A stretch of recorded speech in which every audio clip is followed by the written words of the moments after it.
નમસ્કાર, આપ જોઈ રહ્યા છો સ્પાર્ક ટુડે ન્યૂઝ। વડોદરા શહેર વોર્ડ નંબર 13માં આમ આદમી પાર્ટીના ઉમેદવાર દેવયાનીબેન પરમાર દ્વારા આજે સ્થાનિક સ્વરાજ્યની ચૂંટણીનું ઉમેદવારી ફોર્મ ભરવામાં આવ્યું।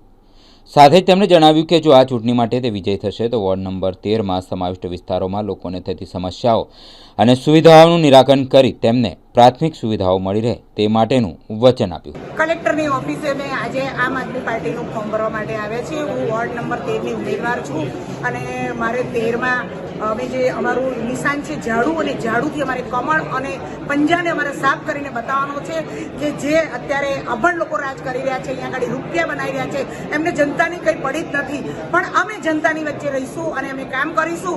જે વર્ષો જૂની ડ્રેનેજ લાઇન છે અને જે વોટર લાઇન છે એ બધી પણ અમે ચેન્જ કરાવીશું। અને તમે જોઈ રહ્યા છો કે અત્યારે જે પંજાબની અંદર જે અમારી પાર્ટી છે તો ફ્રીમાં વીજળી આપી રહી છે, અહીંયા આગળ 1 મીટરનું પણ ભાડું લેવામાં આવે છે, તો અમે વીજળી પણ ફ્રીમાં કરીશું।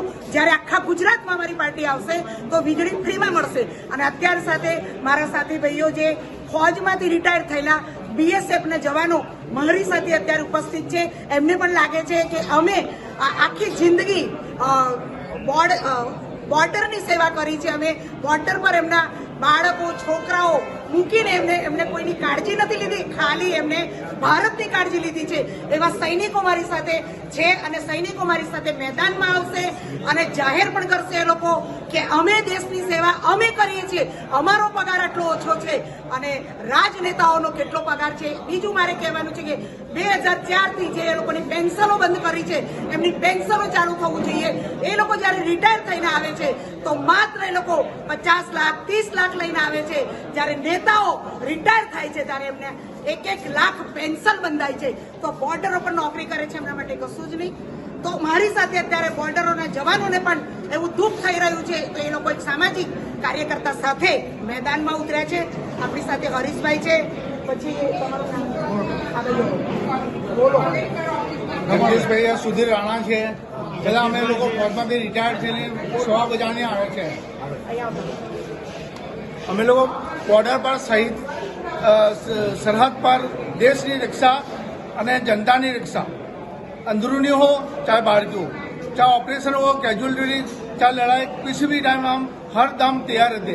अभी आज हमें कलेक्टर ऑफिस में आए थे तो અમે આમ આદમી તરફથી અમારા બેને જે ફોર્મ ભર્યું છે એને અમે સફળ બનાવીશું અને પૂરો સાથ સહયોગ અમે આપીશું એમને, એ અમારી આશા છે અને અમે આશા રાખીએ છીએ। જય હિન્દ, જય હિન્દ, જય ભારત। હું એક દેશનો રિટાયર્ડ સૈનિક ફૌજી છું। હું એ વિચારું છું કે જે પાર્ટી દેશ માટે અને પ્રજા માટેનું જે રક્ષણ અને કલ્યાણ માટે જે આગે વિસ્તાર કરે છે એમને હું જરૂરથી સપોર્ટ કરીશ। હું એક રક્ષક છું એટલે મને મનમાં એક વિચાર થયું કે જે પાર્ટી આપણા માટે, પબ્લિકની, પ્રજા માટે અને દેશના રક્ષણ માટે જે પણ સહયોગ કરશે એ પાર્ટીને હું જરૂરથી સહયોગ કરીશ। એક ફૌજીનો અવાજ છે। જય હિન્દ, જય ભારત।